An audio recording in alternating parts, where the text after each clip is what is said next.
Hello, hope you're well. Thank you so much for joining us for another Lives and Lessons Learned of 100 Christians. Today we're going way back to 272 AD. Constantine, he was born around 272 AD in modern Serbia.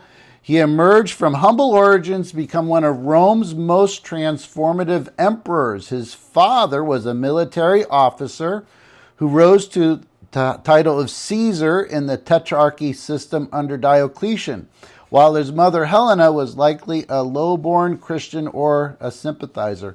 Raised in the imperial court, after his father's promotion, Constantine was exposed to Diocletian's administration and the great persecution of Christians. He received an education in Latin and Greek and philosophy and served as a military tribune, gaining experience in campaigns against the Persians and the Sarmatians.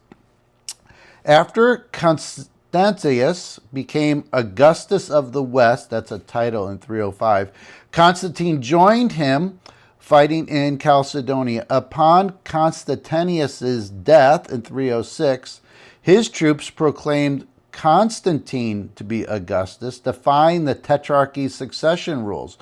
Over the next 6 years, he consolidated power through strategic alliances and battles, notably defeating rival Maxentius at the Battle of the Milvian Bridge in 312. Before the battle, Constantine reportedly saw a vision of a cross with the words "In hoc signo," in this sign you shall conquer, is what it meant, prompting his conversion to Christianity. By 313, he co-issued the Edict of Milan, granting tolerance to Christians, which was a seismic shift for the empire, which had a lot of good, but also had some bad to it. All right.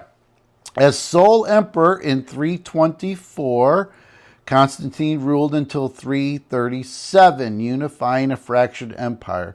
He founded Constantinople, modern-day Istanbul, in 330 as the new Rome, strategically located for trade and defense, cementing his legacy as a city builder.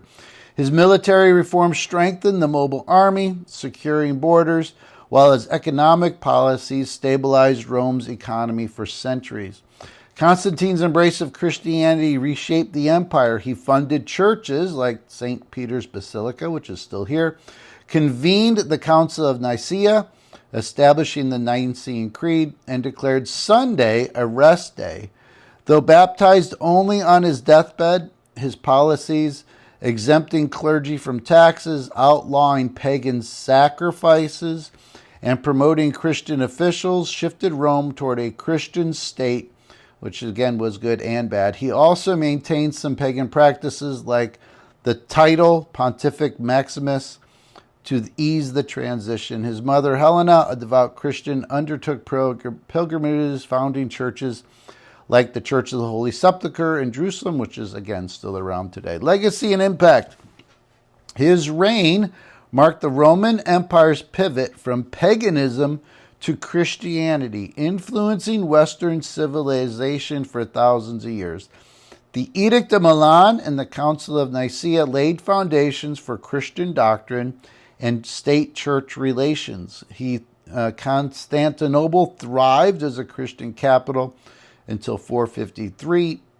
His military and economic reforms prolonged Rome's life, though his division of the Roman Empire among his sons sowed seeds of decline. Venerated as a saint in the Eastern Orthodox Church, his legacy is debated. Christians laud him as the Great, while critics note his political ruthlessness. His story inspired later rulers, from Charlemagne to Byzantine empires, and his vision of a Christian empire shaped medieval Europe. Statues like the colossal bronze in Rome and the Arc de Constantine endure as testaments. Modern historians estimate his reforms impacted over 50 million subjects by 337, with Christianity growing from 10% to a majority religion by the end of the 4th century. All right, lessons that we can learn from his life. Vision and adaptability shape destiny. Constantine's ability to seize opportunities, like his bold claim to power, and embrace of Christianity shows that aligning with emerging forces can redefine history. As he later reflected, I have followed the guiding of that power from above. Bold vision paired with pragmatic adaptation turns challenges into triumphs. Lead change with strategic balance. His gradual Christianization, blending tolerance with reform, teaches that transformative change succeeds through compromise and timing. Again, this is a good and bad conversation. This is a nuanced conversation, I said. He noted, I have always considered it my duty to preserve the unity of the empire. Leaders must navigate tradition and innovation carefully to avoid chaos. I can agree with that. Power demands tough choices, but legacy endures. His harsh decisions reflect the burdens of leadership. Yet, as he said, I have done what I thought was best for the empire. Leaders must weigh immediate cost against long-term impact, accepting criticism while forging ahead. Bold decisions shape history.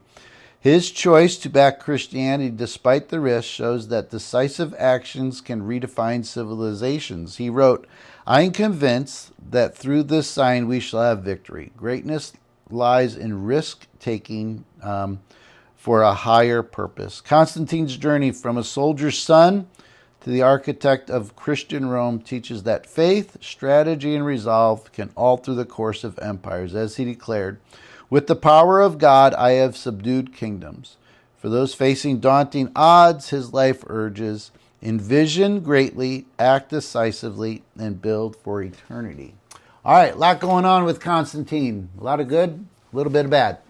Maybe, anyways, leave it at that. Take care. God bless. Bye.